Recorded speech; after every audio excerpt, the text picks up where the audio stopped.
I'm a bit. I'm kind of what's the word? Hot mess. I think hot mess is the right thing today. I'm everywhere. Quick zooming in from the lab earlier. Just getting home, and I'm just kind of like everywhere today. And I'm trying new things. We've got some new hardware around. I'm going to talk a little bit about that. I don't know how long I'm going to stream today. This might be the last stream of the month. We have Memorial Day coming up. Next weekend is Armed Forces Day. So I'm kind of a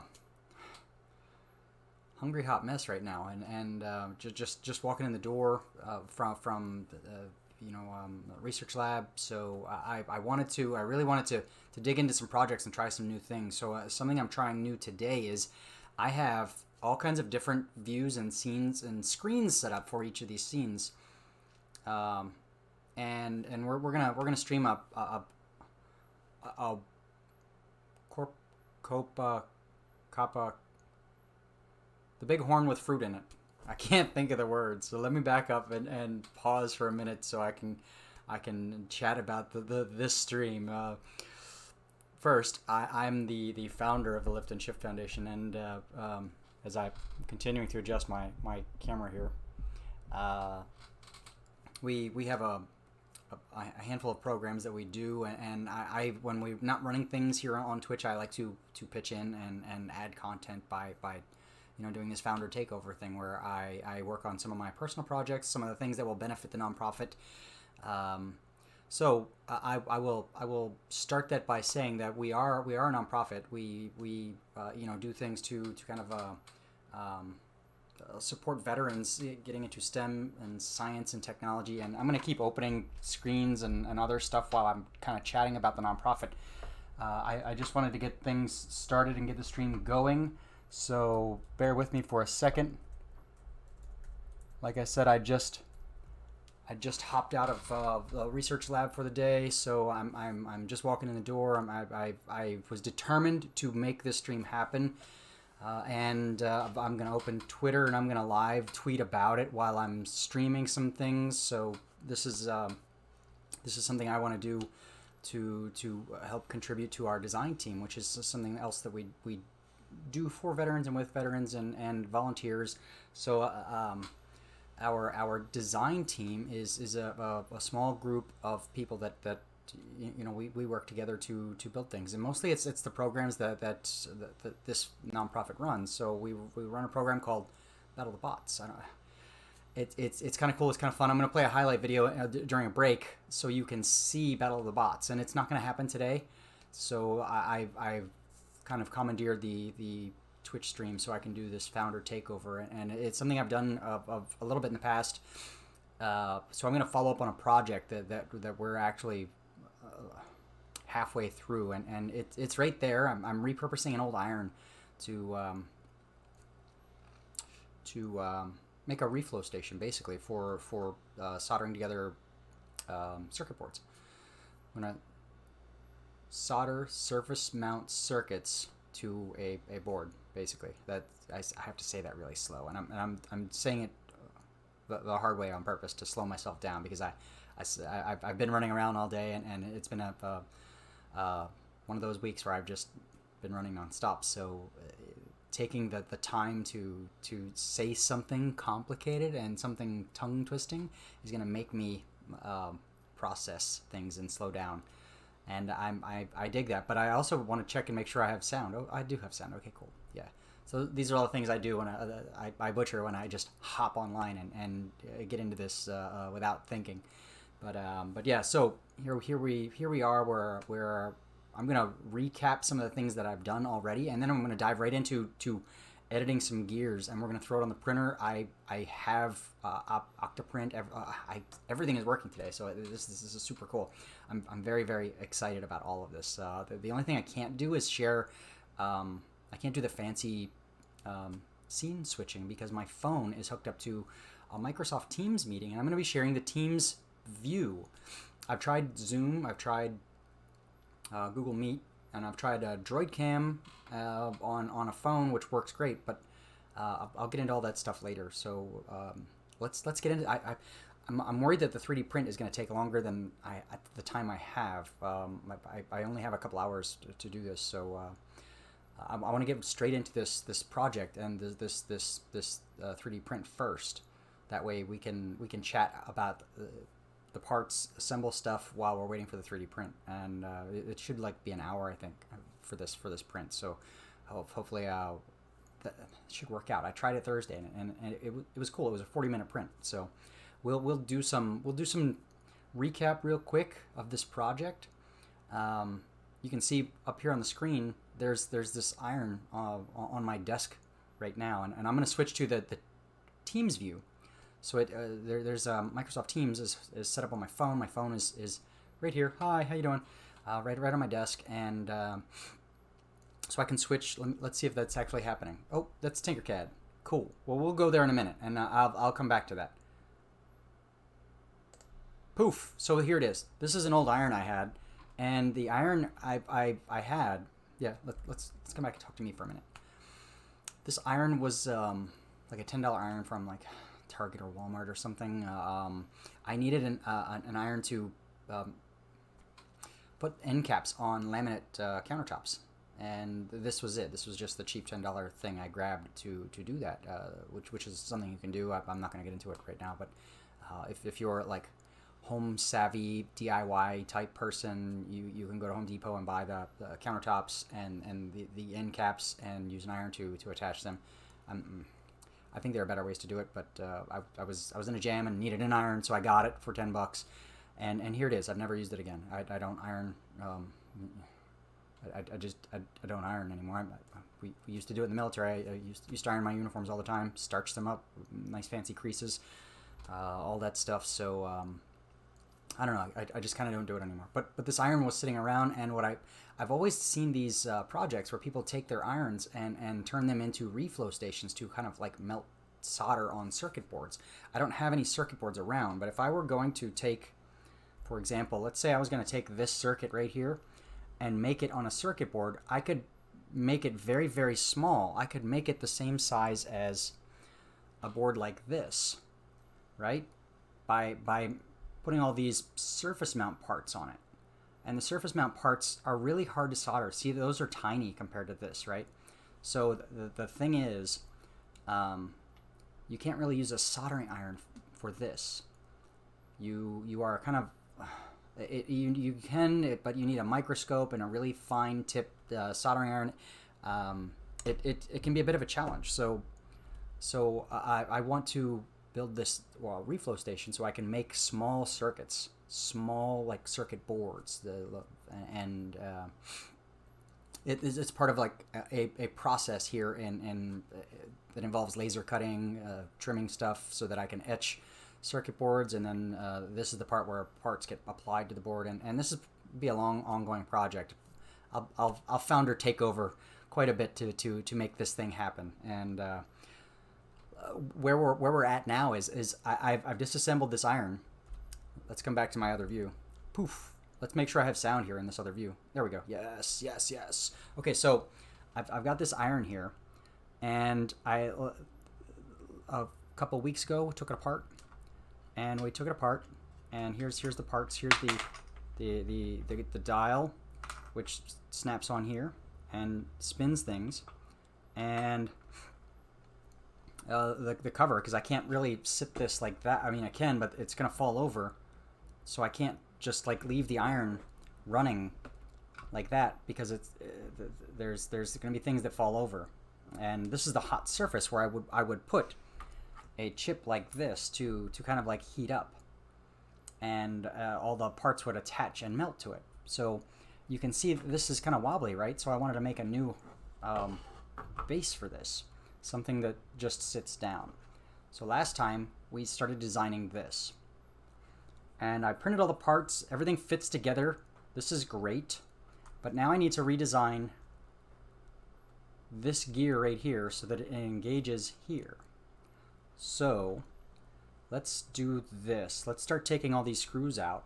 Oh, and I need my screwdriver. We're going to use the screwdriver from our robots. Check it out. This is a screwdriver that comes with the robots that we buy. It's got a hex fitting on one end that fits all the robot parts, and a Phillips on this end, so we can grab our robot screwdriver and easily take out the screws that we're holding the old housing on. And we're just going to do this kind of quick. I'm going to keep talking while we do this, just because there were 4 screws holding this in originally. So I'm going to take out all 4 screws, and you can see that the wiring, this is not very complex. The irons are not very complex. There's this big heating element here. This is just like a big resistor. Think of it if you're like a circuit type person, or you're trying to relate this to a circuit, to like a drawing of all the squiggly lines. This would just be like a resistor, like the thing that goes like that, all squiggly, on a circuit diagram. There's a light here. There's a light that tells you that things are on, that the heat is actually working. There's the wire that comes in, the power, and these are just regular old wire nuts. They're all held down in a way that makes it safe. And then this is the thing that turns the heat, the on and off, and it's a like a thermostat switch. I kind of went over it last time, but it works by combining 2 separate metals together so that they expand and contract in a different rate. And that actually causes the metal to kind of flex and bend, and it will create a contact based on temperature. So we can turn this thing like that, and you can kind of see it happening. And if I do this, you get a better idea. You can see the part spinning right there. Dun dun dun dun dun dun dun. Cool, right? Okay. So if you can hear the click, I don't think you can hear the click, but the click is when the thermostat actually like reaches the temperature, and the connection happens, and it would turn on the heat.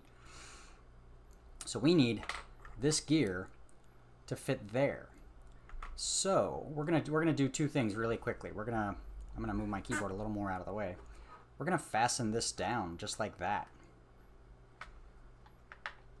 There we go. So you can see this part actually sticks out right there, which is cool, which is super good. That's exactly what we wanted. So the screw holes mate up right there and right there, and we get this part right in the middle.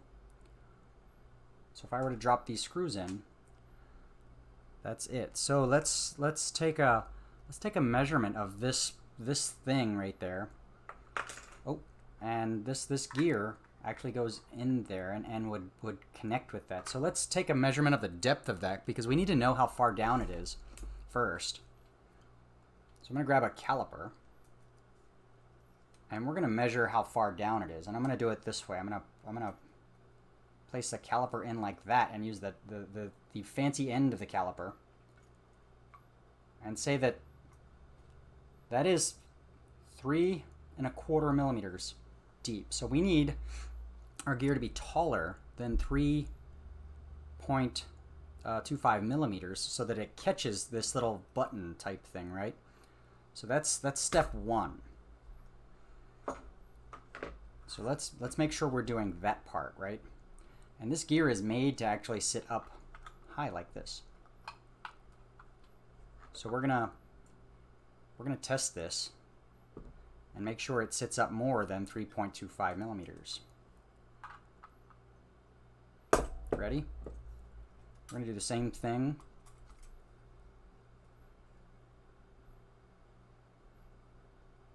Dun, dun, dun, dun. And we've got basically 5 millimeters.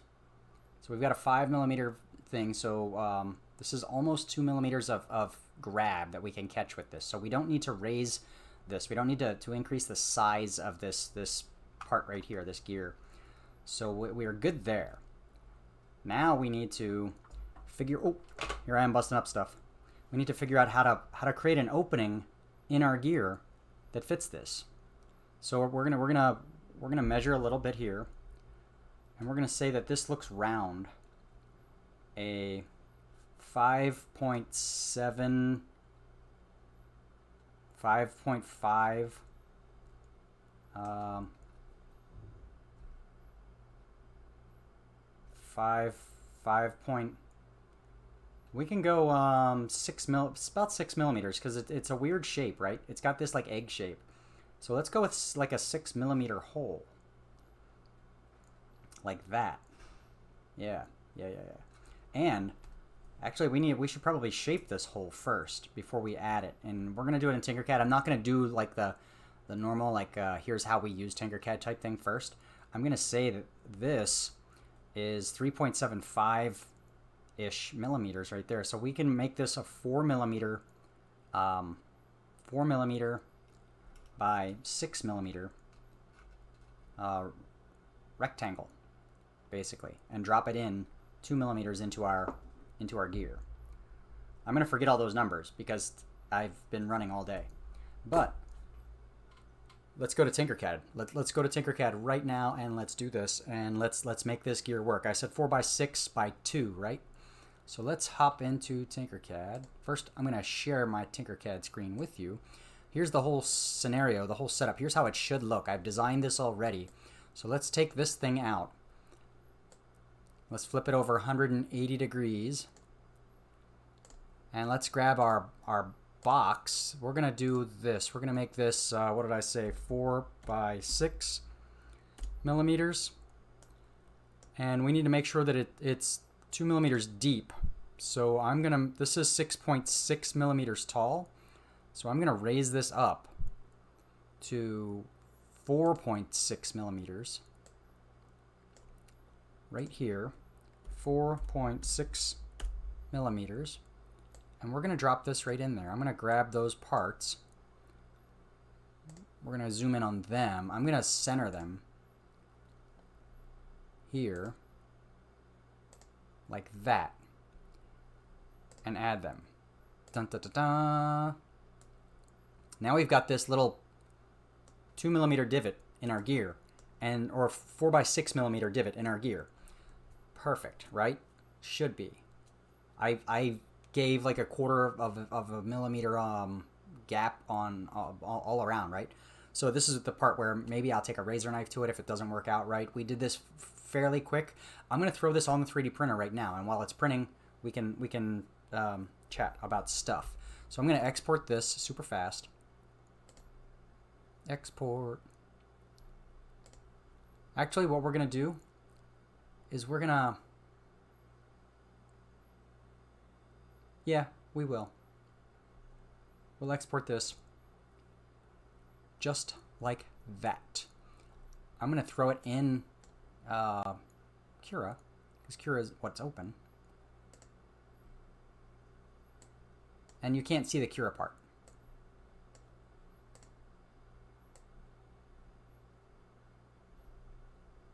Poof. But I got to flip it over 180 degrees because I need the flat side on the bottom to print.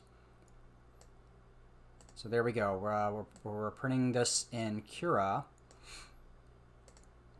And it says it's only going to take 20 minutes to print, which is cool. Super cool. 20 minutes to print.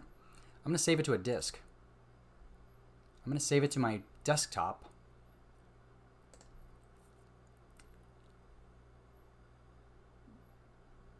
Okay. So, here is the fun part. Here is the crazy cool part. Are we ready for this? I'm going to now, let's get rid of this stuff. I'm gonna open up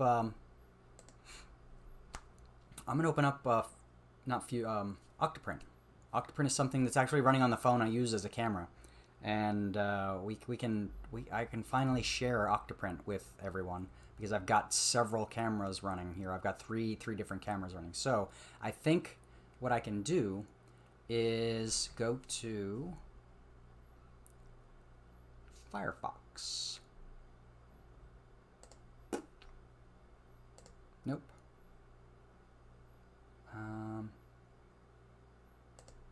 Nope. Firefox. There's Firefox. Oh, Kira's back there too. Okay.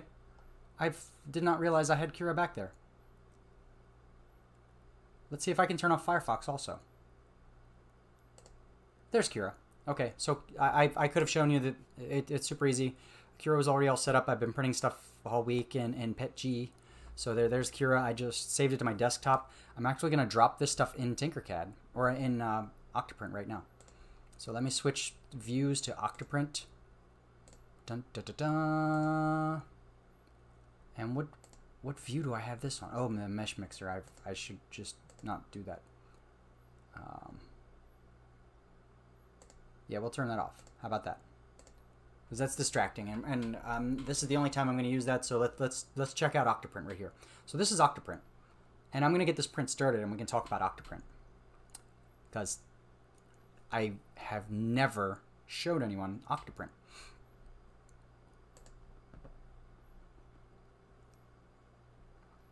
I'm going to drag this file right here, drag it locally. We're going to connect to our printer. So our printer is live now. And I just dragged this file on. We're going to load and print right now. And I have Octolapse set up. So this takes a snapshot every layer and gives me a fancy cool video of stop motion video of the print being developed. So we're going to accept and continue the settings I already have. This is going to fire up. It's going to take like 7 minutes to heat up, and we're going to come back to me. So this is going to take 7 minutes or so to heat up, and it's because we're heating up the print bed to like 70 degrees, and then the print nozzle to 250-ish degrees, and those take a couple minutes to heat up. So while they're doing that, I'm actually going to take a screenshot and I'm going to post it to Twitter, so you can join me in the process. This is my fun part. This is where I get to do like the live tweeting of the events and things that are happening. And we'll go with the Octolapse screen, and I will share this view. So we're going to take a quick screenshot right there.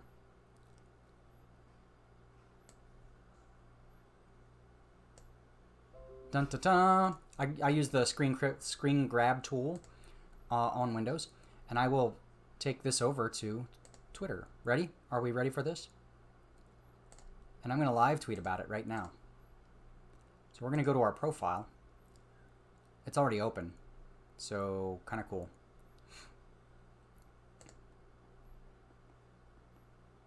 And I'm going to paste this screenshot right here. Hi, Twitter.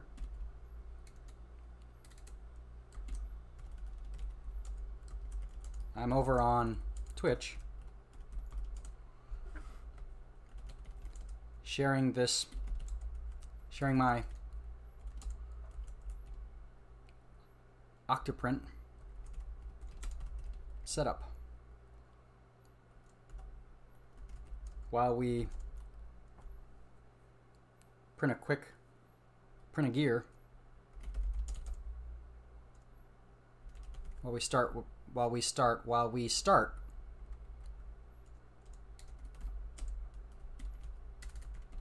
started with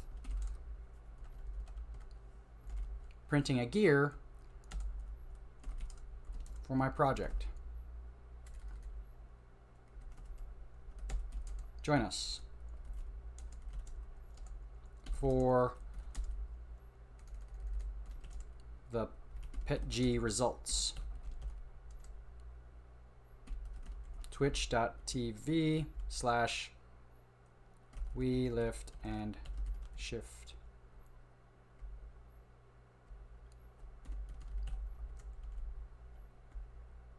How about that? That's the tweet we're gonna go with. You could probably do this too if you're not gaming. Even if you're gaming, you can take a break. You can take screenshots and post them. You can easily do this. If you're gaming on your PC, you can put up like an instant replay screen or something and do this. I do it in a thread. I make it a thread. So let's Let's see what happens there. Yeah, yep.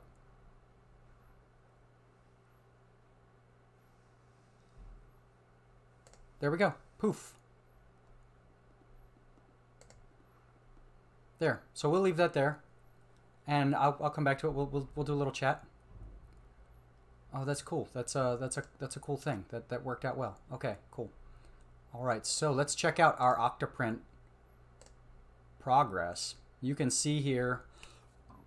Excuse me. I have a CR10 Mini by Creality is the printer I'm working on right now, and I kind of dig it. I kind of like it. I like all the CR10 the Creality series. I have an Ender 3 Pro and a couple CR10 minis. I'm building a print farm for another company, and you can see the progress here. We got the bed heated up to 70 degrees, and now the target for the nozzle is about 254 actually, right here. And these are the settings that work for 3D Fuel PETG on this specific printer. Yeah, so we're gonna let that print. It should take 20 minutes. In my experience, it takes like 7 to 10 minutes for this setup to fully heat up and get going. And it's literally like 5 feet from me, so you probably hear the audio. There's a bit of a rattling on the cage, it's like a buzzing, and it's driving me nuts. So after this print and after the stream, I'm gonna zip tie some things, tape things, maybe add a little glue to some parts, and that's really it. Okay, so what else can I talk about Octoprint? Octoprint is set up on my phone, so I have an old Pixel phone, and Octoprint is an app. There's an experimental app. It's like version 0.8 or something right now, but this is a Octoprint server running on my old Android phone, and it works great. I honestly I dig it. You can see the time lapse. Let me show you the time lapse. Oh no, not the time lapse. There, the Octoprint. Oh, it's not gonna let me show you that, but you will be able. I'll come back to this. And check on the progress, and share the whole thing. It's super cool. I'm so glad I did it. I thought it would be, not so convenient. I was a big fan of the SD card for a bit. Putting the SD card in the printers and stuff. But yeah, it's okay. What else? Yeah, let's just let that go. Let's come back to other stuff. What do we got? What else we got going on? Let's assemble this thing, this iron while we're talking about it. So, should we talk about? Yeah, let's go back to this part right here. Oh, you can hear my printer turning on now. Actually, let's go back to. Let's ditch this. Let's check out some details. You can see it's stabilizing the temperature, like fluxes back and forth as the controllers work and stuff. You get a decent update about how long things are going. This is going to take about a half a meter of filament, 16 minutes. So it gives me all the same updates. I can monitor everything just like everything else. I can check out the G code here. That kind of G-code viewer. This is super cool for me because it's like a live view of like the G-code telling the XYZ coordinates. This is where you're going. This is what you're doing, and that's the print bed for the printer, the hex thing. So I dig all this. They've done an excellent job with Octoprint. I kind of dig it. And there's a terminal so you can send commands. The time-lapse thing, I opt for Octolapse. Even though I probably don't need... I could probably use the time-lapse thing now. I think they've merged them. But anyway, so this is what I usually look at because it gives me the details and the updates. You can already see we're 4% into this print, and it should only take like 20 minutes. Yeah, okay, cool. So it is going, it is rolling. We'll probably pop in and check on it in a minute. But back to this gear, back to this thing here. So this gear is supposed to fit in that hole just like that. And if we turn around upside down, you can see that right there.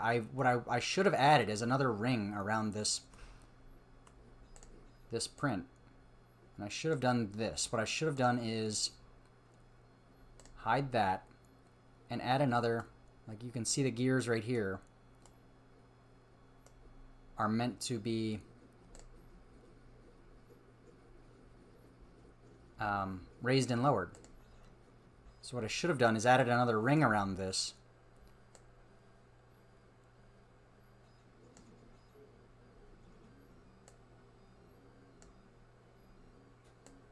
To kind of stabilize it on the base.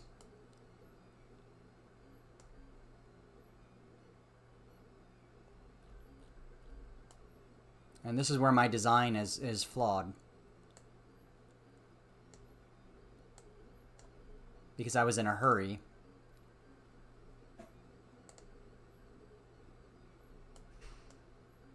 Like that.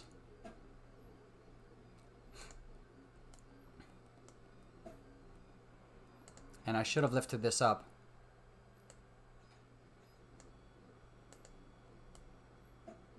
So that it goes 4.5, 4.5 millimeters like that, so that it's actually sitting up some. So these gears mate. And this is what I'm going to...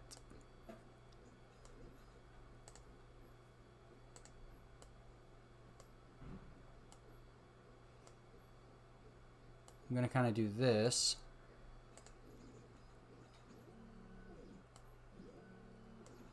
Yeah, that's probably what I should have done. So I'm going to take that apart again. And then we'll... Oh, nope. I don't want to move that. I don't want to move that either. I just want to grab those two parts, add them together. And then grab these two parts and add them together. That's probably the gear I want to print. I was in a hurry to make this happen. Oh no, you can see that that's too small of a little gap. But Oh yeah, no, that is very wrong, yeah.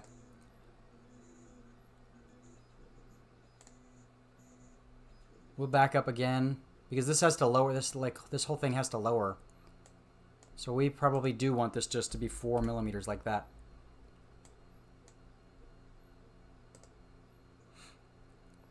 And I like to make my parts different colors so I can tell them apart. So we're just going to do that. Right there.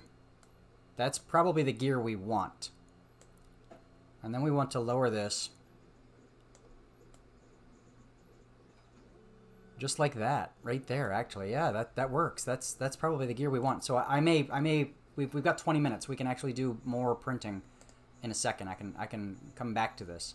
This is what I want, what I think we want, but with 20 minutes, we'll get this part out. We'll snap it into this iron, and we'll be able to make it work, make it go. And let's go back to the iron to begin with. Let's go back and put this thing together. See what's actually happening. Let's see, which screen is that? I think I could just ditch Chrome and come back. Yeah, come back to my part here. So we're gonna drop some screws in. I'm gonna leave this gear. This is a thumb switch that we designed on Thursday night, and it works out pretty cool. It's got these ridges in it. You can kind of see these ridges right here around the outside, which worked out. So this slides, and this snaps into right here. But we're gonna put the screws into here. So we're gonna drop these screws in, just like that. We're gonna drop this screw in, just like that. And you can see them coming out at the bottom right there. Cool, right? Yep. And they pretty much line up right there. So let's try and attach these screws and see what happens. This is the first time I've done this, so hopefully that they line up well.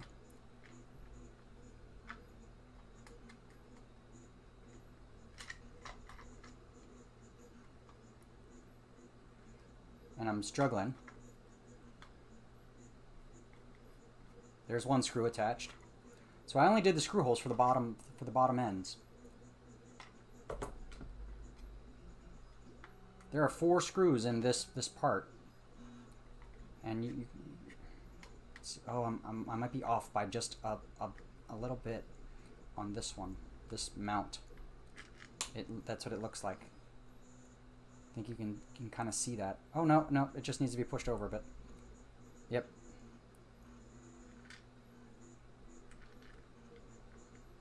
Screw in. Yep. Super, super cool.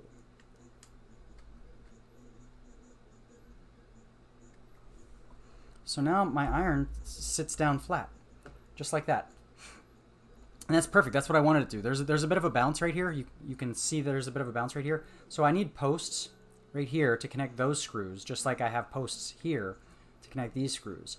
That's something I'll probably work on later. It's a bit boring to do that, but you can see this is centered really well. I can actually turn this thing on and off just like this now. And if you're looking, you can see I can turn this on and I can set this to a temperature now, and then I can put it down. So this actually works out really, really well. I could call this done. I could say, here we are, we're done with it. But I'm concerned about safety. I don't want loose wires. I don't want things coming out. So I would probably raise this up and print a new housing. And while I'm here, I will move this light to the side over here, maybe stick it out over here so that I can see that the things are on, that it's hot, that it's running. But this is basically the base that I wanted, and it's super cool. What I'll probably end up doing is I might leave this light right here. It sticks out. This is kind of good. I might slide this up some, or I might slide the whole base up a little bit though, and cover this up and pull this to the side. We can remove that part. But now we can measure here, and we can get a good accurate reading. So what we're going to do is we're going to drop some notes in Tinkercad. We're going to say the screw housings right there are 15 millimeters from the top edge. Secondary screw housings are 15 millimeters from the top edge. So we're going to leave a note in here. We're going to bring back all the parts. And I'm going to leave a note. Ready?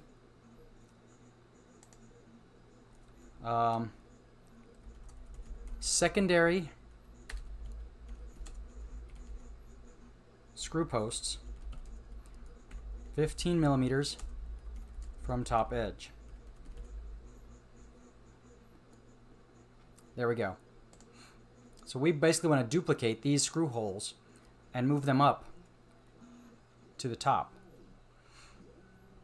And we also want to measure how far they come down, how far they are from the other screw holes, because we're going to make them a pattern. We're going to make them a line up like a pattern. So I'm doing it again. I'm not showing you what I'm measuring. Okay, so let's check out the screw hole distances. So we've got this screw hole here, center to center. Let's check it out. We're going to do a measure like center to center like that. We're going to say the screw hole is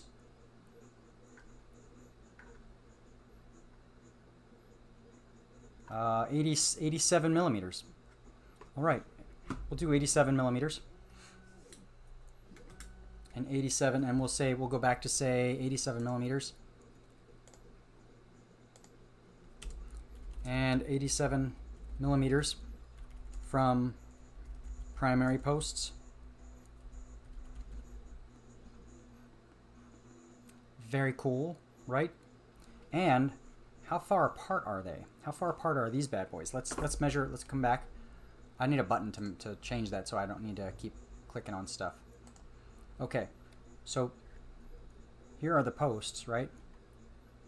Those are the posts. So let's measure how far apart they are. And maybe, yeah, there you go. Now you can see it. My big meaty fingers here in the way. The posts are, it's really hard to see on my side. Let's say they are roughly, 21.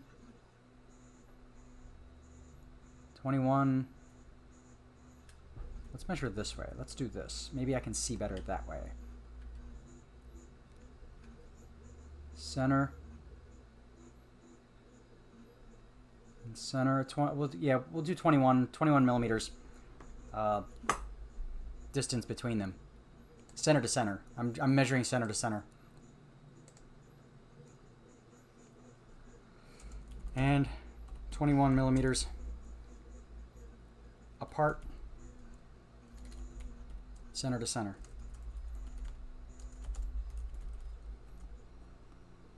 There we go. So there's my note. I don't think you can see the note. I don't think you can you zoom in on the note? No, the note doesn't look any bigger. Okay. So I will make those posts soon. We will finish this whole project, and I will have an iron that I can sit down. That is the goal. I want to be able to set this down and drop it in. So you can kind of hear the printer going, right? We're gonna check on the printer.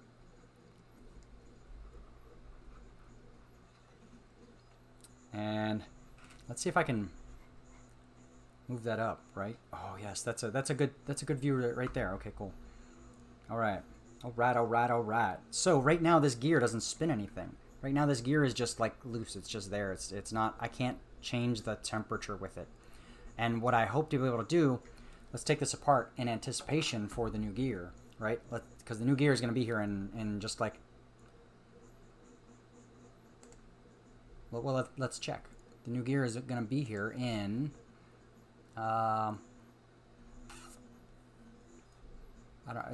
It's almost done. It says 60, 65. It's 2/3 of the way done already. So I'm gonna take a peek. I'm gonna take a quick peek at it. Oh, I see it. It looks good. I'm excited. I'm super excited. So let's come back to me and chat for a minute. So what have we covered? We've covered here this iron project, and what we haven't done is talked a little bit about like surface mount soldering. So let's. Surface mount solder surface mount iron was something I Googled. And there's good instructables on this. And Hackaday is a place that I go to frequently.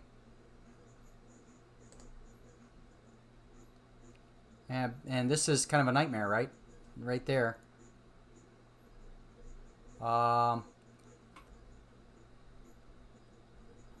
People use a lot of different things. An easy bake oven. Oh, I'm not sharing my screen. How convenient. So people use a lot of different things to try to surface mount solder. I've seen people use hot air gun, like a paint gun, like a hot air, like melt your paint off your siding gun. A toaster oven is actually really popular. People will buy a toaster oven and stick it inside because the toaster oven has all the same stuff, right? So a toaster oven is not a bad idea. I don't have that kind of space. I live in a Manhattan apartment. It's the size of a shoebox. My Ender printer is right next to my bed, and I silenced it so I could do other stuff and print stuff overnight and not have it drive me crazy. But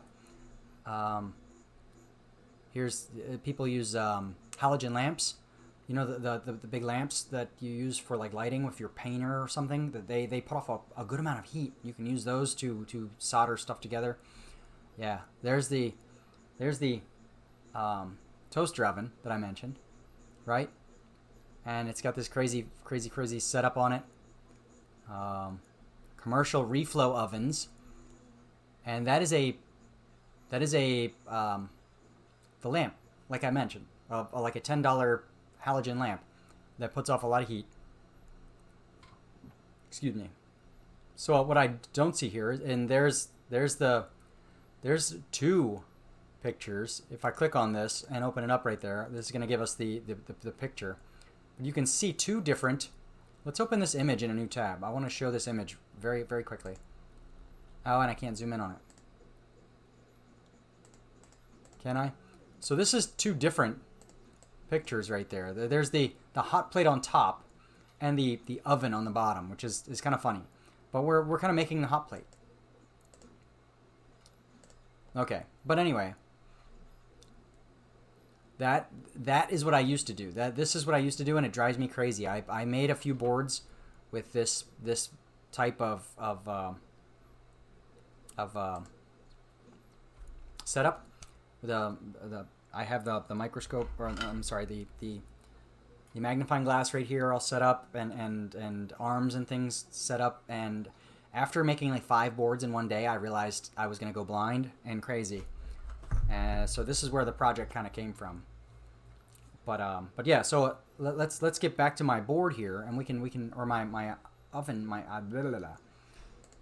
my this view. I'm gonna take this apart. Take the screws back out of it for now, because we want to add the gear, and the gear will be coming soon. So we're taking the screws out. 1 screw, 2 screw,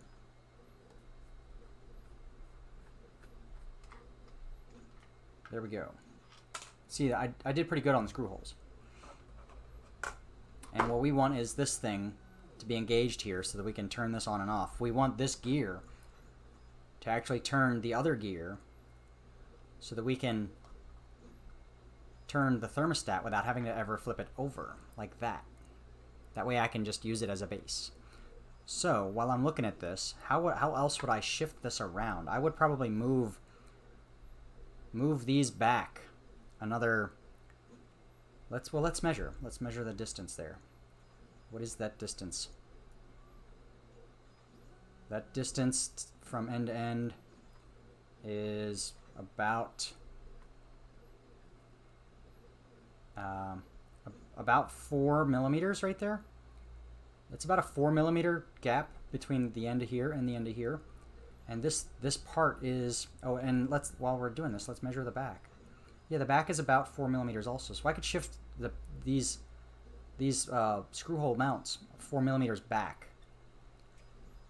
So why don't we add that note in? So when I rebuild this with all the arms and legs and things, I can shift these back 4 millimeters. So let's find Chrome, go back to Tinkercad. I'm going to add a note in here. Can be shifted 4 millimeters to the rear. Cool. Okay. So I will probably do a whole session about this thing right here, and who knows? I don't really know when I'm gonna do that again, but hopefully soon. I want this done, but technically today we could have the basic setup done, and then I could worry about we'll come back to me here for a second. And then I can worry about safety, which is something that engineers have to do. You have to assess the safety and some of the risks of things happening, and design your products so that there are safety measures in place. You don't want to design a phone that you can only use while you're driving, because that's dangerous, right? So the safety here is the fact that it's all open on the outside, and there's going to be exposed wires to this. So that's a real danger. I'll be working with this on a bench where I'll be moving things around like a metal caliper, and it's possible the metal caliper could catch electric current, and I don't want to do that. I don't want to. I kind of like me somewhat, but having me around is beneficial to me. So I don't want to catch the wires, even if they're not sticking out, even if they're way under and concealed.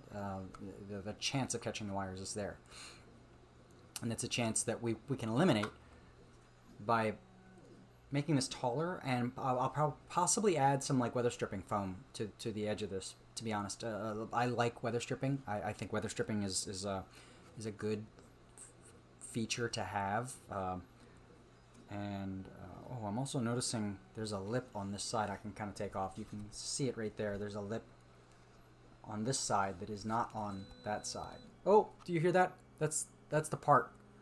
That's our new gear. That's our new gear done. Let's check it out. Ooh, yes. Let's go to no, other view. This view right here. Do. Let's ditch our surface mount stuff. Ditch our tweets. Let's check out Octolabs. What happened? There's our video of our gear being printed right there. That is kind of cool, right? I kind of dig that. So that's the video of our gear being printed. I can actually put that on Twitch, to our Twitter right now. So let's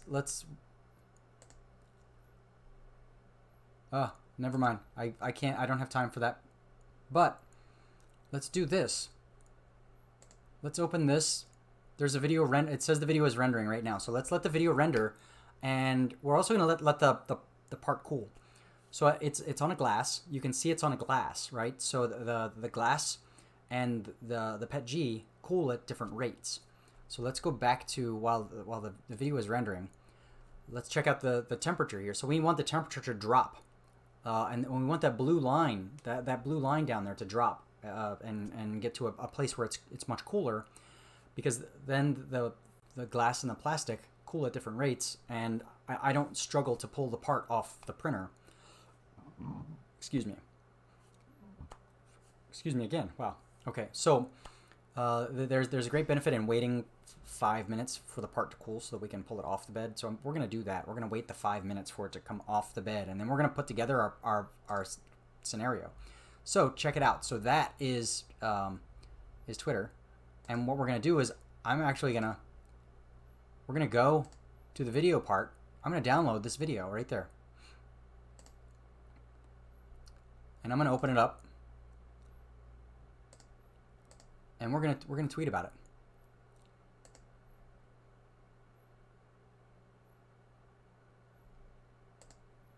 Wait, where'd it go? Oh, it's right there. Okay. I found it. Stick with me. We're just going to make the file a little smaller. Some of your media failed to load. Boo! Is it because it's too big?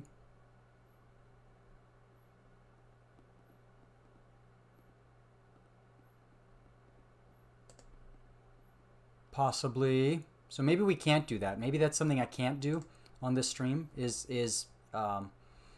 can't see it. You can't see it right now, but I cannot open that video. I can't just like drag and drop it on Twitch.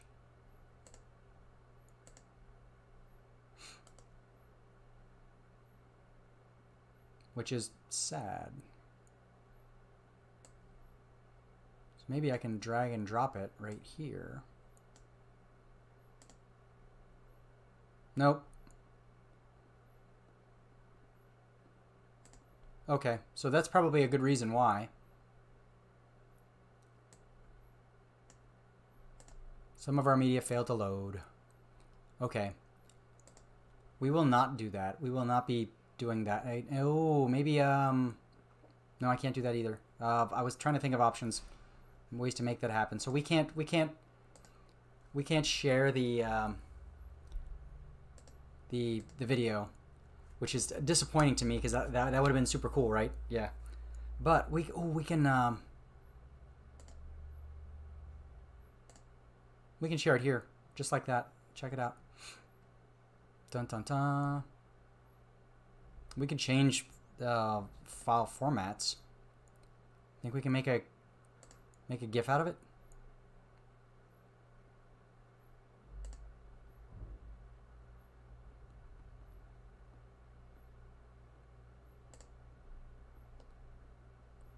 No, probably not. We'll just leave it there.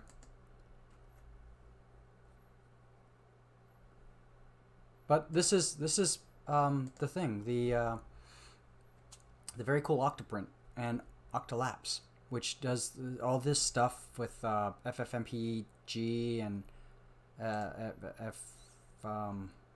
what is the renderer? Oh my gosh, there's so many settings. There's a lot you can do with it up here, and I'm not gonna get all into it because I don't want to bust it or butcher it. But yeah, cool. So let's check back in on the temperature, and we see the temperature has dropped.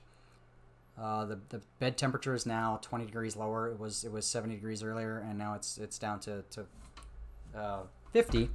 So let me see if I can pop this part off the print bed. Oh, snap! Just like that, just popped right off. Check it out. Here we go. Are we ready? Let's see what happened. Oh, I'm so excited. This is super cool. Ready? Dun dun dun. Here's our part. We just printed this. Ready? Like that. Yes. So we just printed this sprocket, and I should have printed the extra ring around it. You can see my stringing there's a little bit of stringing left over from the camera fuse, and that is weird that I get that stringing on that side. I think that's weird. Maybe other people have some experience, some different experience with that. But there it is. So let's check out. Let's see if I can get a good angle on that light right there. Yeah, just like that. So we wanna highlight that, and I'm gonna take a screenshot right there, right? Yeah. Wow. Yeah. Very cool. Oh, wrong. I don't want that view like that. How about let's do another screenshot.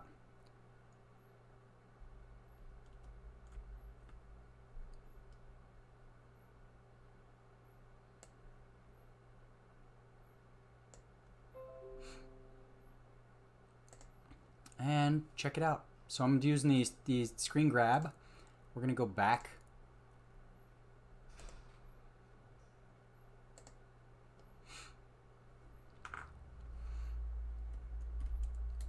And let's tweet about it. You ready? Or can you see my screen? No, you can't see my screen. So let me fix that first. So you can see my screen. We're gonna tweet about it. We got that gear right there. We're gonna do some live tweets. New gear.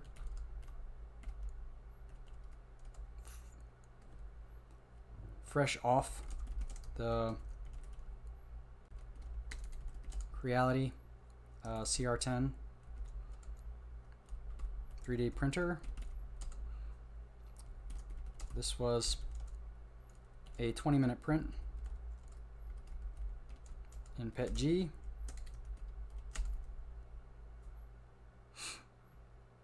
And what else do we need to say about this? What else can we entice people to come hang out with us with? And very quick to edit in Tinkercad.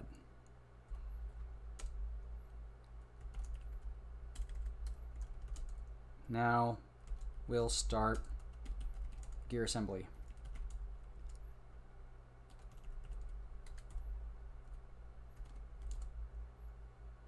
Gear assembly in the housing, in the prototype housing.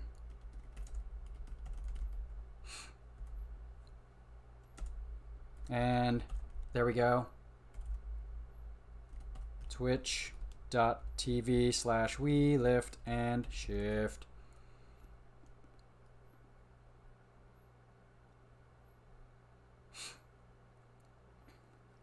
Very, very, very cool. I think that's it, right?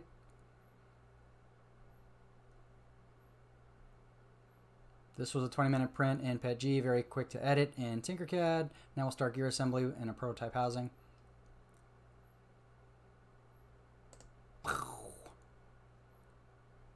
There it is. Cool. View that. So we'll stick with that view. And you can see Octoprint, things are cooling down. Right now it's at 42 degrees. My apartment is roughly 25 degrees Celsius, depending on the day. And yeah, so it's cooling off. It's cool. The nozzle actually, the fan is still on, so the nozzle will cool off much quicker than the bed. Excuse me, but let's get back to this gear. I'm super excited. I want to see this work. I want to see the actual mechanism happen. So let's check it out. So we got this gear. So the intention of the gear, right, was to fit on the sprocket. So does it?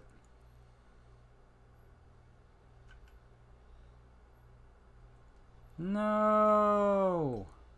Oh. So close. So close, right? Oh, there's a rounded edge right there. No. Why? That is so close. Terrible. So let's measure this. Let's measure this hole and see where I butchered it. So that's only 5.4, and we needed 6. And this is only 3.28. So the tolerances for my printer are a little off. And I've had this problem with another part that I'm printing too. So I'm glad I'm kind of doing this right now. 5.4. So I need to make that another, like, actually let's take this back to Tinkercad. Let's check out that hole that I cut and make sure that it's 6 by 4, right? Because we're like a 0.5 millimeter off.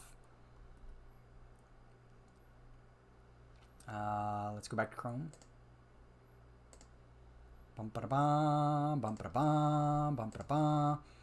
So let's slide our gear over so we can check everything out. We're going to take it apart, and we want to scrutinize this hole right here, right? So this hole should be 4 by 6. Yeah, 4 by 6 right there. So we need to enlarge this then. No, not the 0 part. The 4. Let's make that 4.5 by 6.5. Okay. And this is kind of why I took the time to design the other part. So now we've got it centered. Put that back together. Dun, dun, dun, dun. All right, let's flip it over. And export. We're going to export. We're going to slice this up real quick. This one will take longer than 20 minutes to print.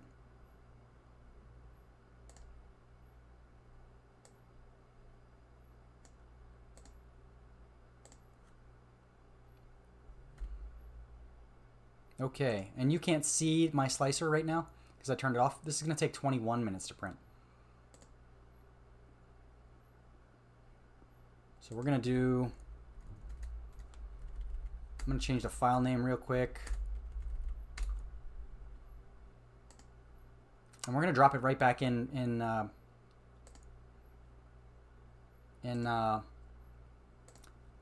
that server, that server thing, right? This right here. We're going to drop it right back in there.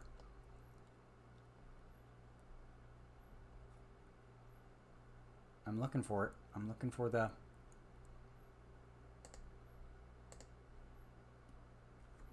new and improved Kazi G code. There it is.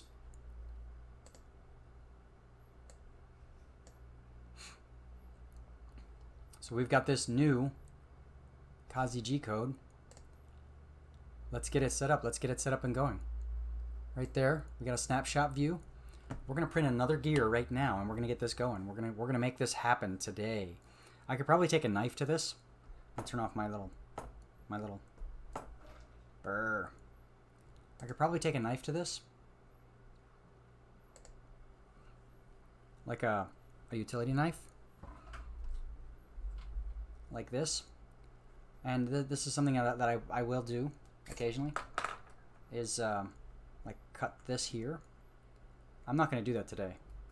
I don't really want to, but for reference, this is something you can always do if you are curious, or you don't have the means to keep going back to a printer. You can easily like scrape away pieces and parts, and there's this bit of a chunk right there which I'd have to cut off anyway. It's stringing from the Pet G. There's always this one string somewhere that was never cleaned off. But let's make sure the pin fits in the hole, right? It's probably something we should do before we fired up our second print.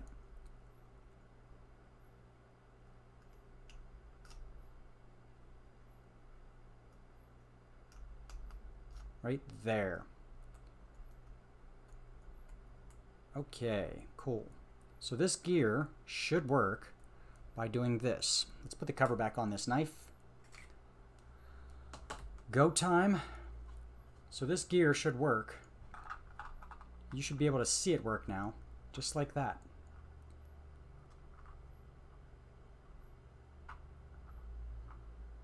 And you can see it sagging and wobbling, right? Which is why we added that extra piece on the bottom, that extra brace on the bottom. So ideally it will sit up like this. And I will be able to turn the thermostat on and off.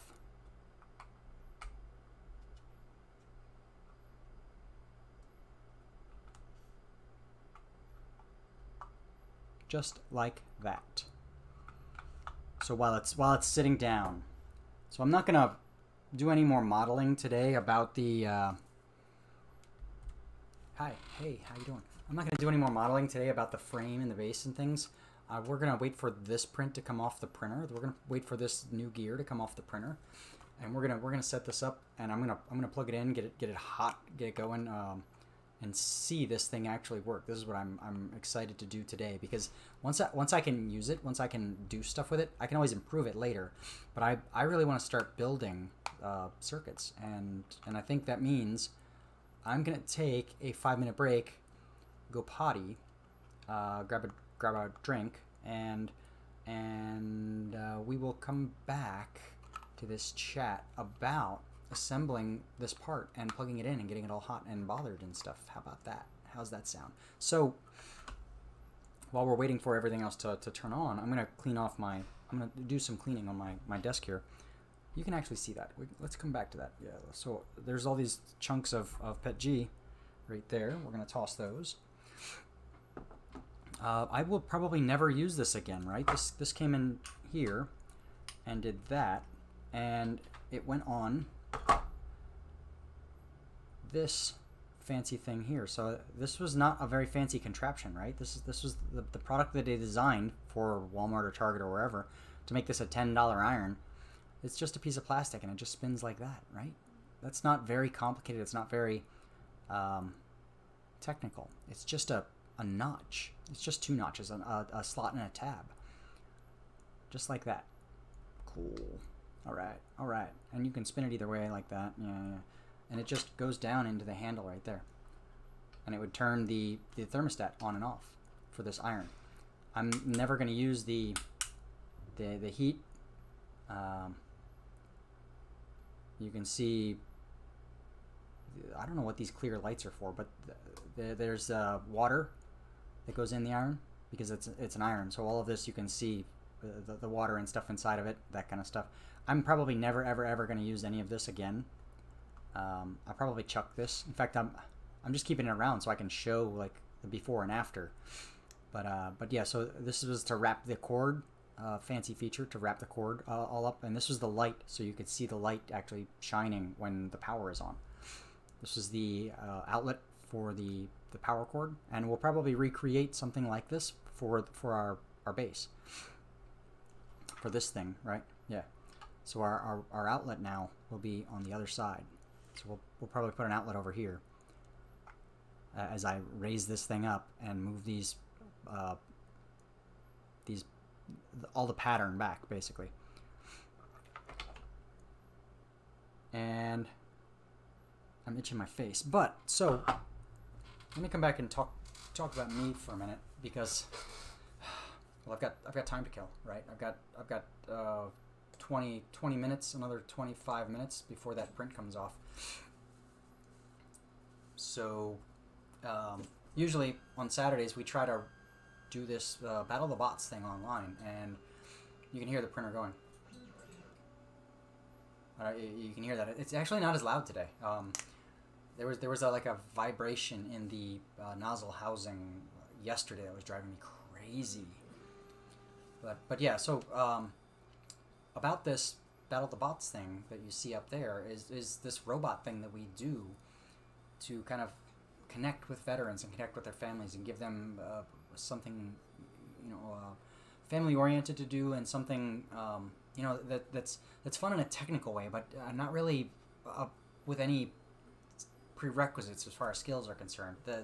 That's a common misconception that science and technology, all this stuff is really hard, and I don't understand. All of us at some point in time joined the military because college wasn't for us, or somebody said, don't quit your day job, don't stick to football, or girls can't do math, whatever the case may be, that made somebody not go to school, not be an engineer. That stuff happens, and for people in the military, when you go and you do things like be a mail clerk, a chef, so logistics, all the things, you're a grunt trigger puller, and all the things that are not engineer in the military. You come out and you transition into these jobs where they now want you to catch up with everybody else on the technical side. So it can be a bit overwhelming, and I know because I went back to school, I got a degree in engineering, and I want to make sure that the things we do here at the Lift and Shift Foundation don't require an engineering degree. There's nothing here about this that requires an engineering degree. If we have to do any math, I'll suck it up and try to do most of the math ahead of time for people so that it's not really a big deal. But Battle of the Bots is something that I love to do, and I'm going to play a short highlight video while we're reprinting this with a wider gap in the part. So I think a picture's worth 1,000 words, right? And I would rather just show the highlight reel and let you see it for yourself if anybody catches this, if anybody follows along later. So here is the here's the video, and I'm gonna sneak off to grab some water.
in your house, go smoke it.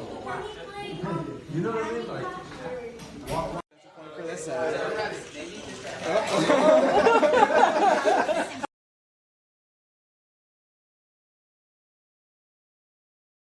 On your mark, get set, go. Point for this side. These guys.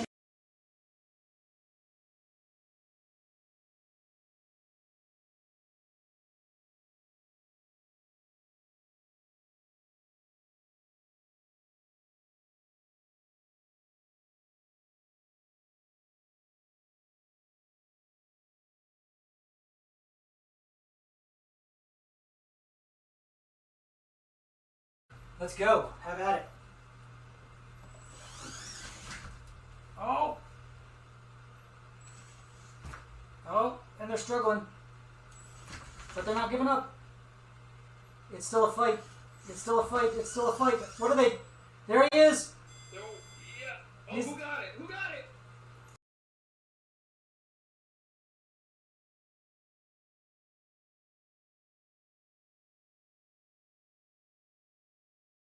Best 2 out of 3. 3, 2, 1. Go. Go.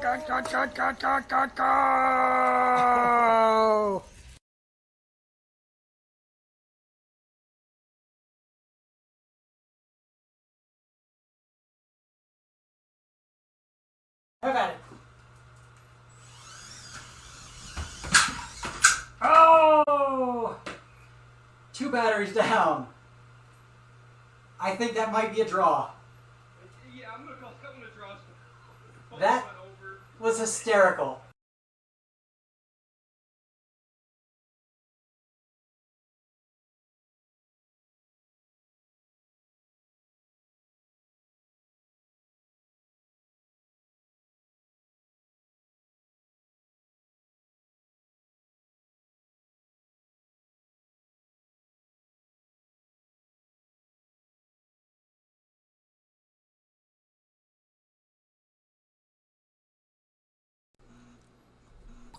Hey, I'm back.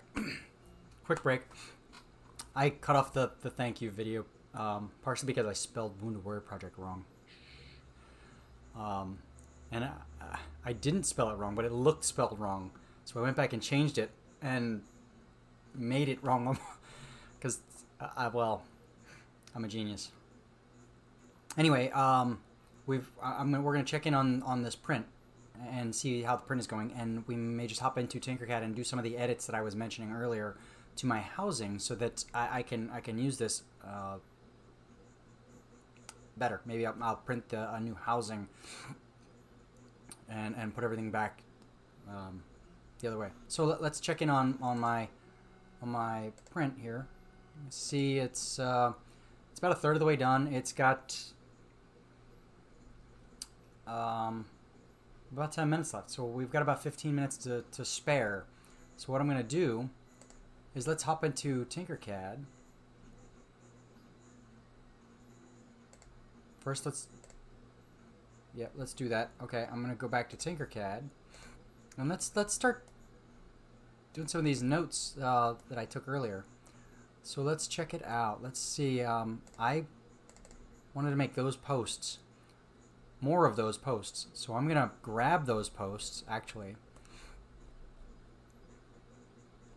and we're gonna do this. We'll do it over here, away from the note. And I believe there's another section underneath, just like that. So we've got those 4 parts. I'm gonna cut or copy and paste just like that, and we're gonna move them up there so that I can work with them up there. Super cool. Yes. Awesome. In fact, oh, I just undid. No. There we go. So let's try to move this 87. Oh.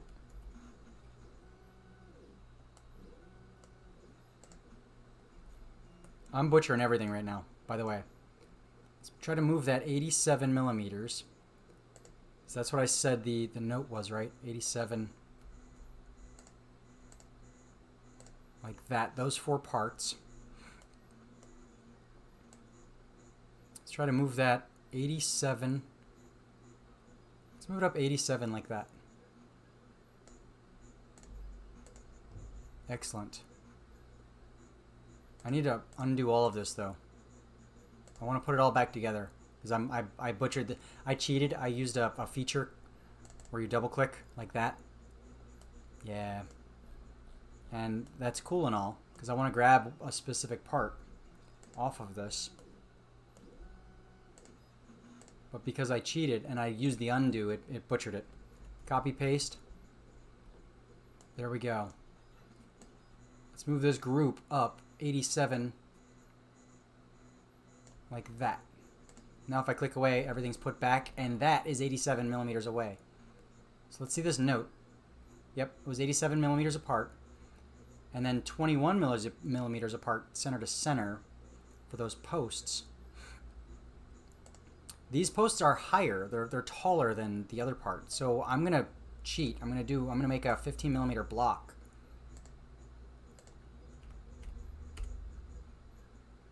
And let's change the color. So let's do like that creepy tan color. And we'll make that. So we need to make this. We need to make this new post that tall.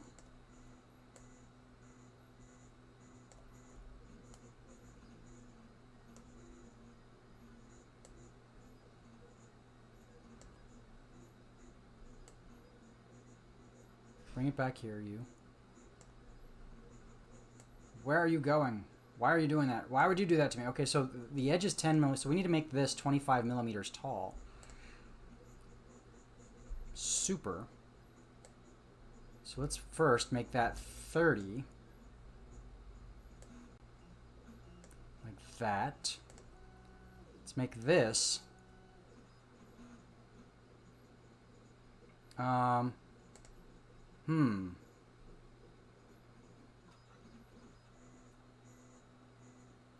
we raise that? Can we lift it? I think we just lift it, right? Well, let's extend it. Like that.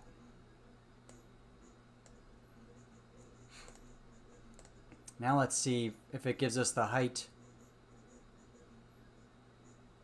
Oh, it gives us the height from the bottom. So this is 21, so we need to make it 22 so that it is the same height. Okay, cool. So then there's that tube in the middle that we need to adjust. And the tube in the middle is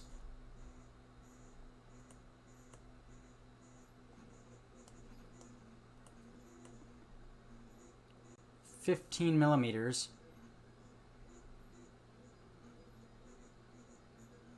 And we need it to be 22 millimeters tall. 23 millimeters tall, just like that. Cool. So that is our new cone. So I'm going to make those all one part for right now. And that's our new screw hole. You kind of see it right there. Oh, we kind of butchered that. Let's undo that. Let's make this thing right here 25, and we'll put it down flat. Okay, that should work while we're waiting on our printer. Combine. We're going to combine that right there. Cool. Now we're going to copy this because we need, I mentioned we need 2 posts and we need them 21 millimeters apart from center to center. we've got them 87 millimeters from the end, and we've made them 15 millimeters now from the top. So what we need to do is duplicate that, and we need to move it over 21 millimeters. So I'm gonna use my fancy 1, 2, 3, 4, 5, 6, 7, 8, 9, 10, 11, 12, 13, 14, 15, 16, 17, 18, 19, 20, 21. 21 millimeters. I just counted that with my fingers, toes, and another finger, I guess. I counted out loud. That's really like one good thing we all learned from the military. So this is now going to be a group.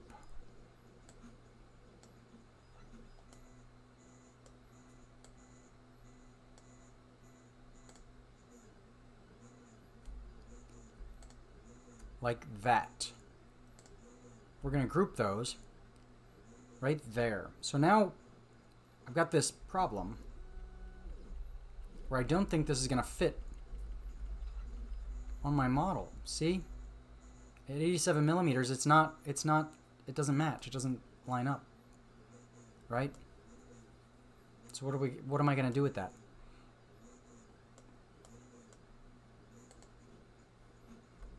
Because that's where the screw holes are. That's where the mounts are.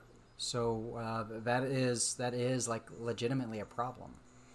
Well, the first thing I can do is I can remove my fillet, my little purple fillet around the bottom. Oh. So let's take it apart and remove the little purple fillet on the bottom. That's getting me close.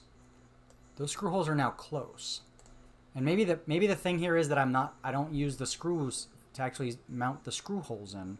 Maybe I make these a post where the pin fits in the screw hole. That's one way to solve this without doing things. So I think maybe that's where I leave this, where I disassemble these two pieces here, and maybe make this a smaller hole with a pin, so that they line up in the actual screw hole, which will be kind of a challenge. But that's where that goes in the pattern of things. So I'm going to leave that there for this model and just say that's what I want. That's how I want it to look and how I want it to go. Because I'm going to have to do a whole lot of manipulating around this whole project now. Basically, what I want to do is slide all of the parts back 4 millimeters. This bolt pattern is part of the iron, but the base plate that I'm making is different. So if we come back to me for a minute, so check it out. Actually, yeah, let's go back to the desk screen. How do I get there? I turn this off. That's it. So we've got this bolt pattern. This bolt pattern here is actually part of the iron that I've kind of mated to this plate. I want to move the plate back 4 millimeters, so I have to undo the hole here, the gear here, these risers with the screw hole pins in them, and now my new screw hole. So I need to unconnect all of that so I can slide this forward 4 millimeters. So before I get into that, before I do all of that stuff, because it's going to be like a detailed project, like very in depth, right? So before we get into all of that, let's check on our print. Let's do some time management. Let's watch the clock here. Let's check on our print. Where are we? We're at 87%. It's almost done. So I've got about 10 minutes, less than 10 minutes before we can pop this gear off the mat, right? Cool. So let's check out some other stuff. What else can we? Maybe 10 minutes is long enough. Is not that long to do this. So let's first move this gear out of the way also. So now we've got. Let's shrink down this note. Bring this up so that it's all in our view. What I think I want to do is disassemble this. Just like that. Yep, this is exactly what I want to do. So now, I'm going to grab this red part, and I'm going to move it 4 millimeters up. And I'm going to do that just by pressing right because we have a snap grid on at 1 millimeter. So I grab this, 1, 2, 3, 4. Oh, and it just moves the red plate. This part is still there. So let's move that up 4 millimeters. 1, 2, 3, 4. Just like that. Oh.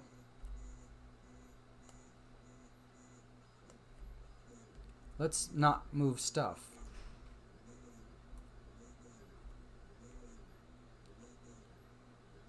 Well, we have all kinds of crazy stuff here that we started moving. Oh, and you can see the little lip right there.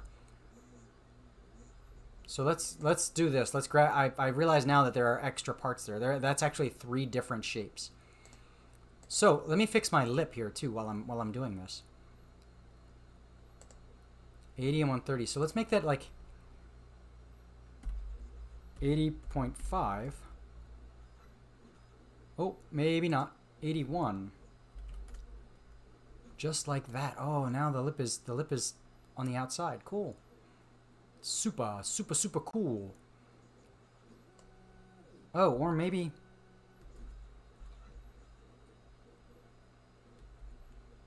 Nope. Redo that. Check it out. Ready?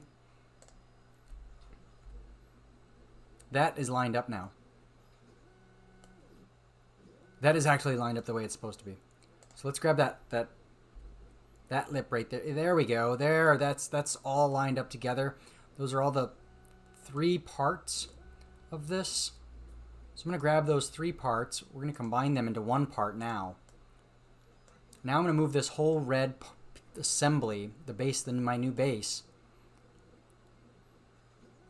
Oh, that is some weird shaping on the edge, but we're going to move this part up 4 millimeters. 1, 2, 3, 4. Just like that. Now we've got this cool post, or this cooler pattern. And let's see what else. What else was oh, there's our print. Our print is ready. Our print is ready. The printer just disconnected, just shut down. So I can't show you the print, excuse me, again. But I can't show you the print bed because I've got too many other things showing you. But I can we can take a peek on the video. Let's go back to the video.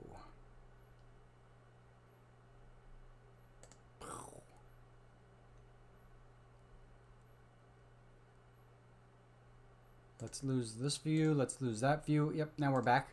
Cool. So the temperature's going to drop again. It's going to take, we're going to give it 5 minutes for the temperature to drop. So we'll go back. We'll come back to it in a minute. But it's almost ready, which is cool because we're almost done with this. So I mentioned I wanted to raise the edge of this to make things safe.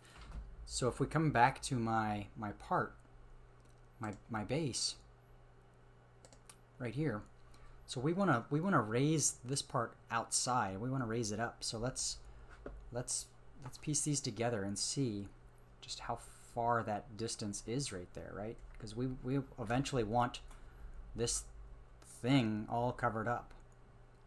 And we want to know the distance from here to here. This is the hot metal part. This is the part that will melt everything. So this is kind of like a spacer, and we want this to come up close to the spacer here, as you can see, because the way the iron worked, this part actually covered there, like, oh, sorry, like that. So we want this new base to kind of do the same thing, to kind of cover up right there. So we want to measure from here to here.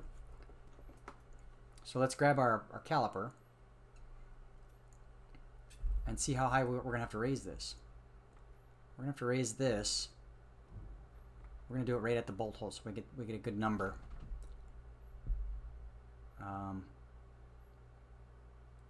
Roughly 19 millimeters. 19 millimeters right there will work. That will give us a better border. So we have to raise that up 19 more millimeters. So while we're waiting for that to cool, let's raise it up 19 millimeters. and then we'll add a hole maybe for the other stuff. But let's go back to this part. I'm gonna undo this shape here, and it is 10 millimeters. So we need to add 19 to that. So we're gonna make it 10 plus 19 is 29. Just like that. Poof. There's our new contraption, our new base. I'm gonna make the red part there.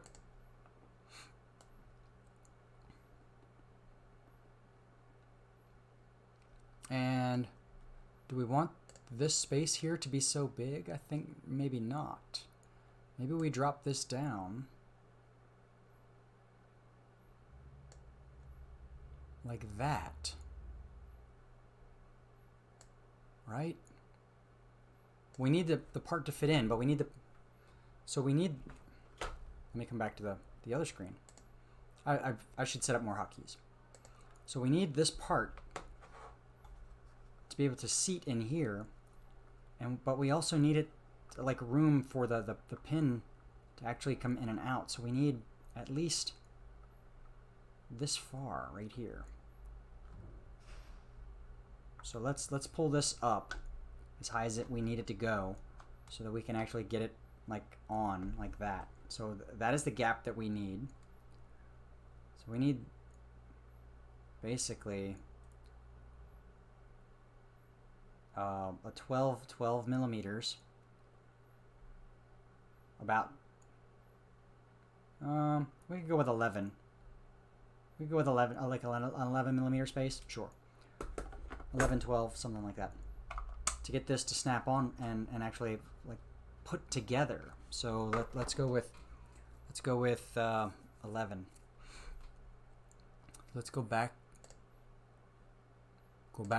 Yep, go back to Tinkercad. And what was that? That was 14. So yeah, let's drop it down to 11. Like that. That should give us space to snap it in and do the things that we want to do. Let's add some holes now in this thing. So we need to add a hole for the light. So let's go back and check out what the light hole looked like. Ready? So the light hole right here originally was about 8 millimeters. Yeah. 8.5 millimeters right there. You can see it. We don't have to be so specific and crazy about it. I'm not going to take this part and I'm not going to add it to the other one. So we're not going to recreate that shape, even though I could. You can see this actually snaps in and out. So we could recreate this little container, these little snaps, and take this little cover and use it. I'm not going to do that. I'm just not going to do it. I may add my own translucent cover later, but for now, I just want the light sticking out to be able to show that. Oh! As I'm shooting things across the room. Let me put this back together before I lose it.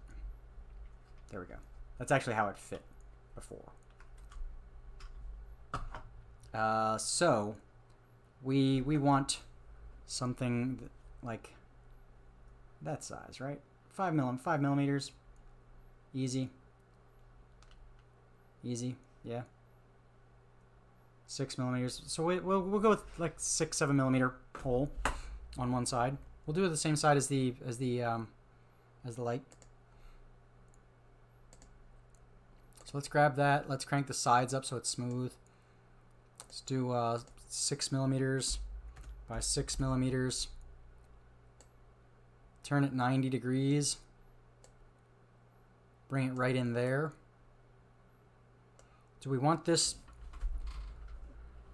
So let's come back to our base here and check this out. Do we want this light right there? Well, is that a place where it will work? So let's take a peek at that. If our light were right here, would that work for us? Will we be able to bend this down and stick it out the side? I think, yeah, I think that'll work.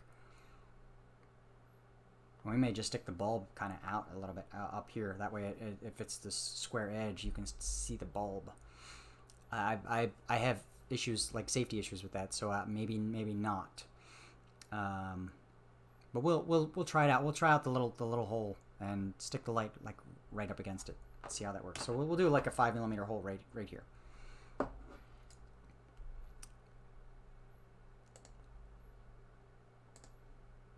And that's kind of where we got it. Oop, I'm making the hole bigger and smaller. I don't really want to do that. Don't really want to do that. Okay, yep, and it's right up against the edge, the bottom plate. Do we really want it right up against the bottom plate? Maybe not. Let's raise that up a little bit. Because remember that we have this edge to work around. So let's do...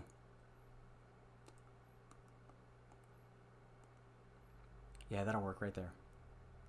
Cool. Okay, and the other thing we want is a hole for the cord. So I think for the hole for the cord, we need to do a two parts. Let's move to the other side. We need the hole on the other side. So we need the hole over here. So we're going to make two parts. And we're going to focus on the hole first.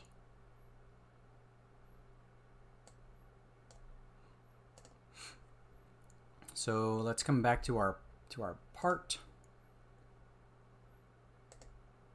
Right here, we're going to measure.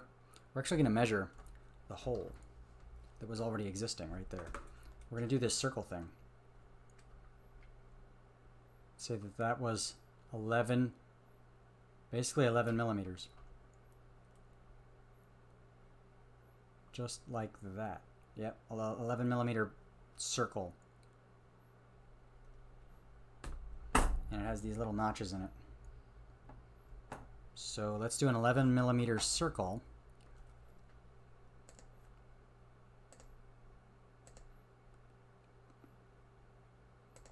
Just like that.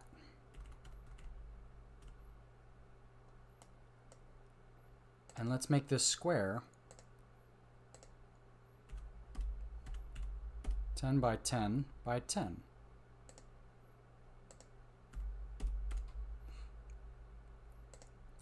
Okay, let's drop that down some so it's not so crazy. Turn it 90 degrees. Oh, not 84, 90. 90. Let's put this right there. Let's bring it up close to the top, right? Just like that. Now we can bring this up close to the top and have it score out a little tiny bit of that. So let's align these, make them look fancy. And I'm going to lower this just a tiny bit. Like that. Now we've kind of recreated something close to what was there. Cool. This is starting to look like a cool project, right? Yes.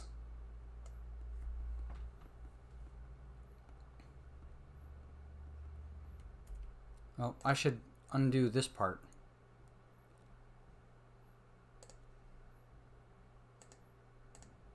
Because I want to grab that and push it back down.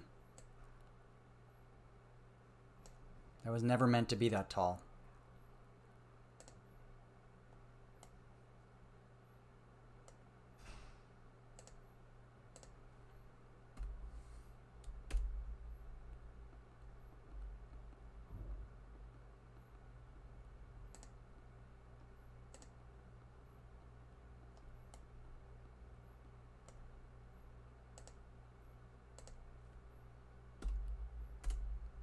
Like that.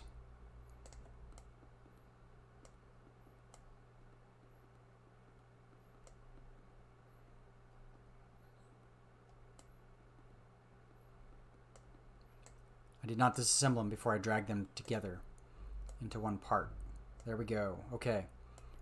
So now we've got all this hardware aligned. This is all part of the container that doesn't need to move. Cool. Awesome. I can actually print I might like let this print overnight and see how it works out. This looks like it's going to be one of those prints that takes like 15 hours. So we will keep our eye on this. We will check out how this works. I'm going to make a stop motion video out of this for sure. Okay. Our print's down to 40 degrees. Much lower this time. It should pop right off. Let's go grab our print. Oh, you can't see that. Damn. I really want this to change back and forth when I mash buttons. So there's our print. You can see it's cooled down to even lower. I'm going to grab this gear right off of here.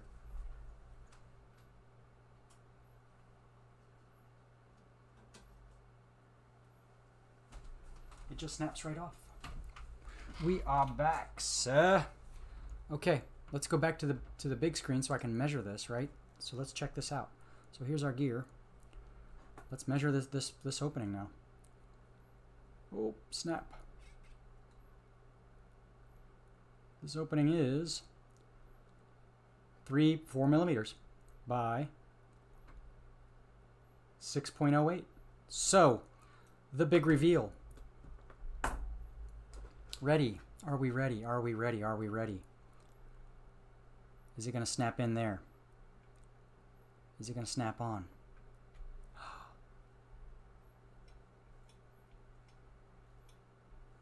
Yes. It works. It works. It works. It works. It works. It works. It works. It works. It works.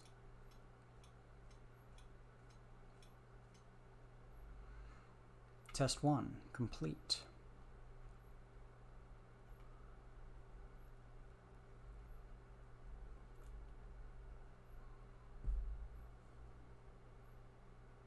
Let's grab a screenshot of that.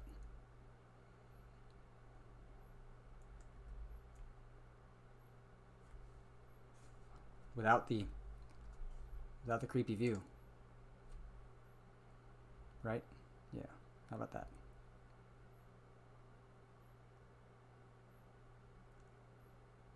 We will do this. Right now.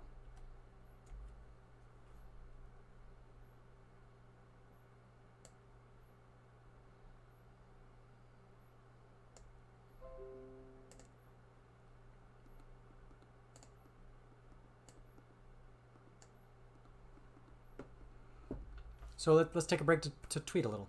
Let's tweet some results out. Actually, let's wait. Let's not. Maybe we build some stuff and I'll tweet this out at the end. I feel like I wasted enough time tweeting at people. Let's do the assembly, right? This is what I've been waiting for. So what we added when we reprinted this, not only did we enlarge the hole here, we added this ring around the outside so that it raises the gear. Remember, I was having this scenario where the gear was all wobbly in the hole because there's this thumb wheel around the edge of the gear here, right? And that means it raises the gear up. And I did not have the same spacer on the gear, so there was no like cog there. So now we should be able to set this gear right in that hole like that, and it does. It works.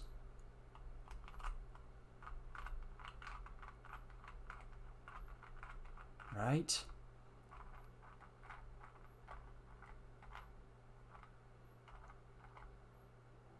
Yes.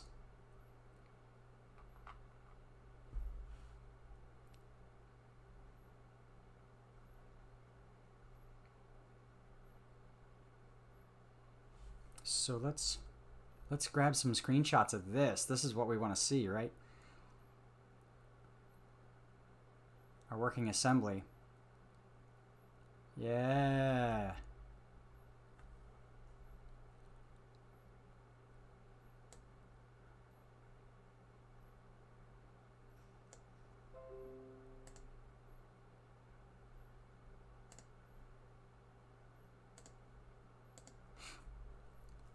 Cool. So now we know. Let's seat this thing, right?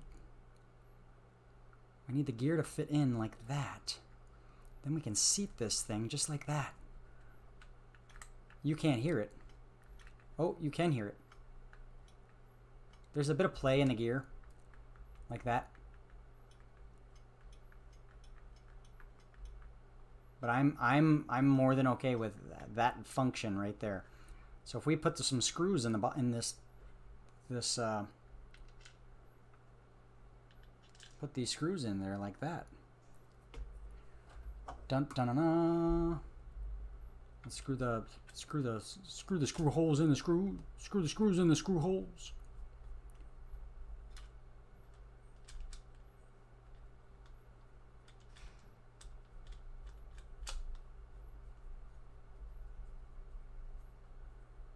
Almost done, almost there. Check it out. There we go. There is my plate. Complete with thermostat. Yes. So now you can see I have this issue where this flexes right here, and I need that pin. I need those pins in the front here, and I also need this raised up the same amount of space. So then the next improvement in my part, this actually works. I can plug this in, set it up, and we can start ironing right now.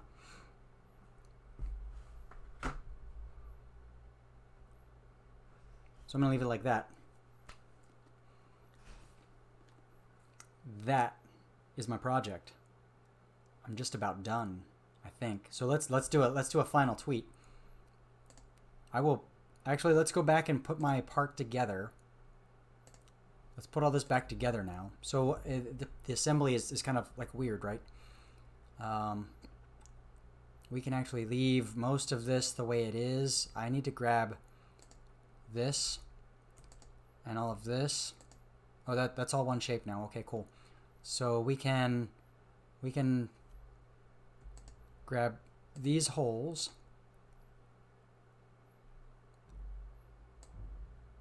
and all of that.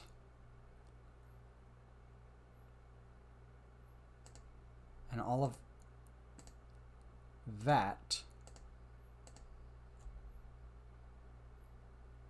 and put it all together.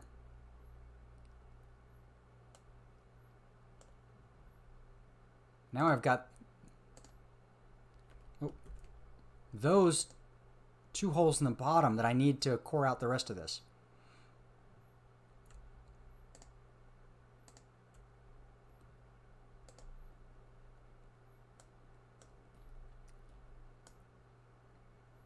So that all of that works.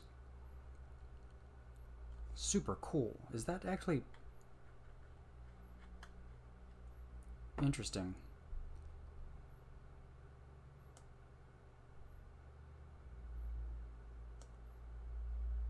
Oh, no. That's my problem.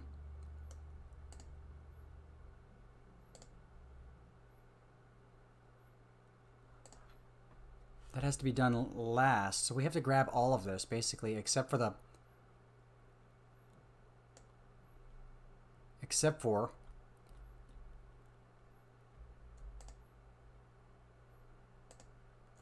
those two pieces.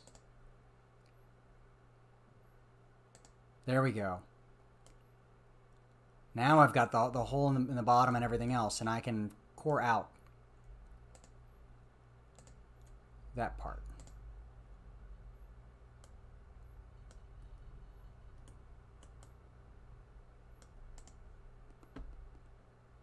That did not work out right.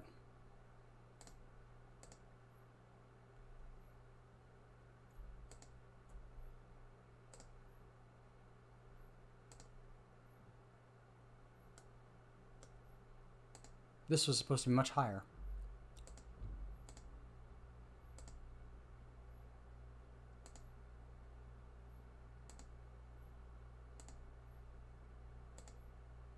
I think I may need to come back and do this again with a refreshed Tinkercad screen.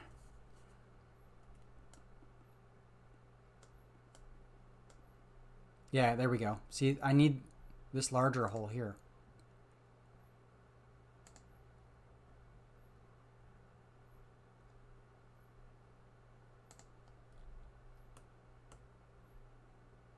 Let's hide that. Where's my larger hole?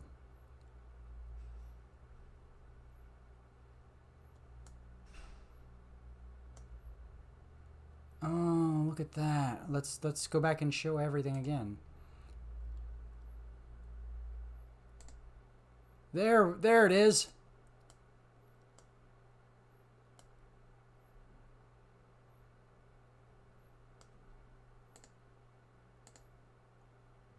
So we've got the smaller hole inside the cone, and that all has to be put together the other way. Interesting. Okay.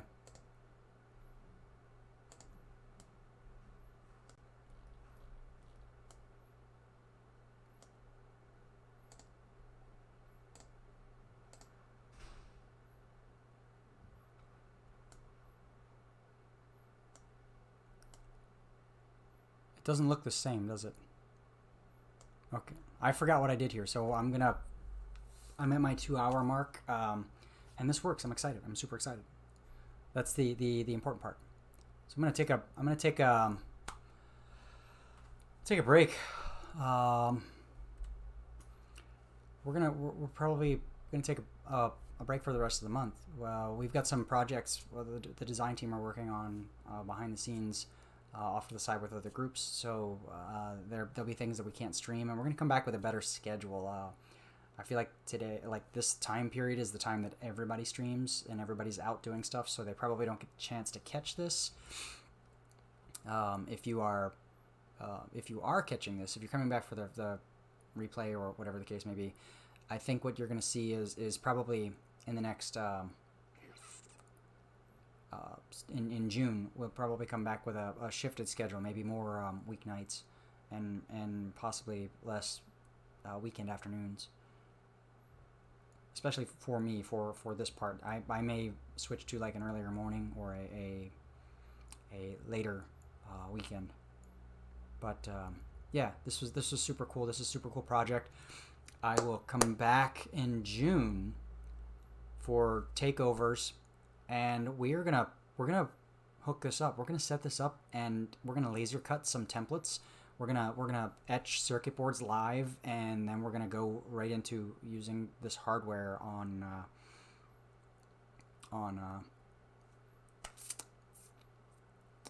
circuit design. Yeah, I dig that. That's the exciting part. That's the fun part.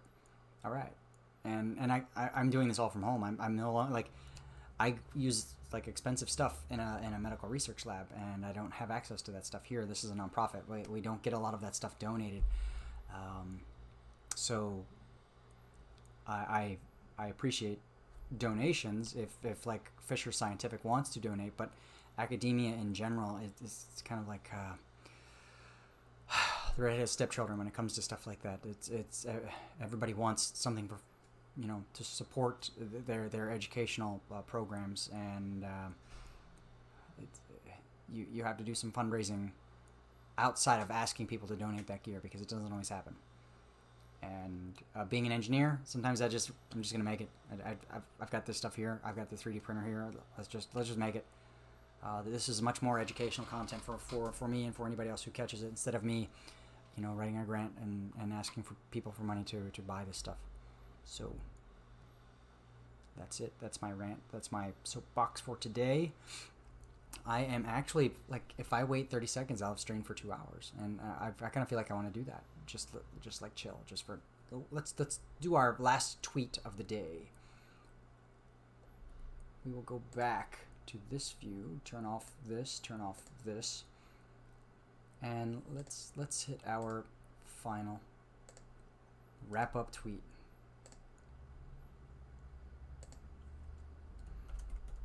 My wrap up tweet, peeps. My wrap up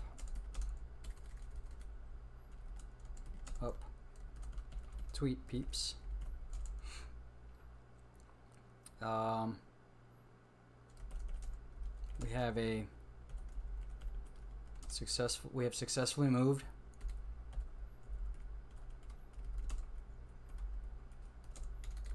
Moved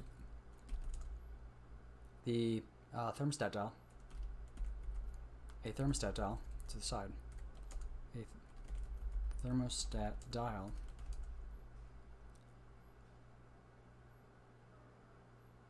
And added it. An adjustable feature to this prototype. What am I calling it? Reflow.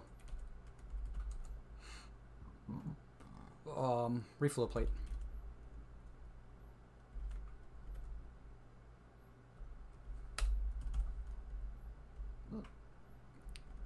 To my DIY prototype reflow plate. That's all for today. Catch the replay.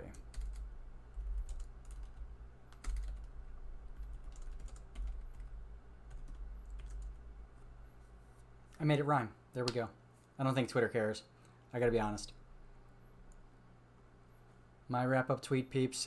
We have successfully moved a thermostat dial and added an adjustable feature. Added that as an adjustable feature to my DIY prototype reflow plate. That's all for today. Catch the replay. How's that? Cool. All right, I'm done. I'm checked out.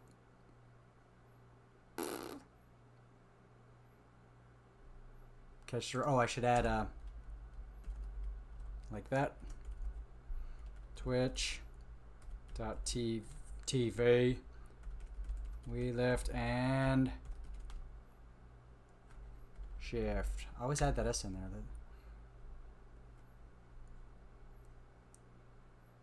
Dun dun dun dun. That's it. So there's a whole thread right there.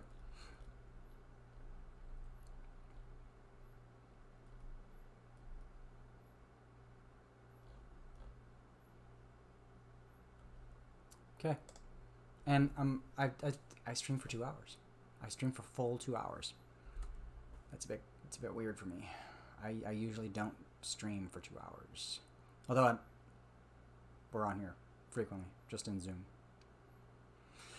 Okay, that's it. No highlight video tonight. No, none of that stuff. I need to go find something to eat and clean up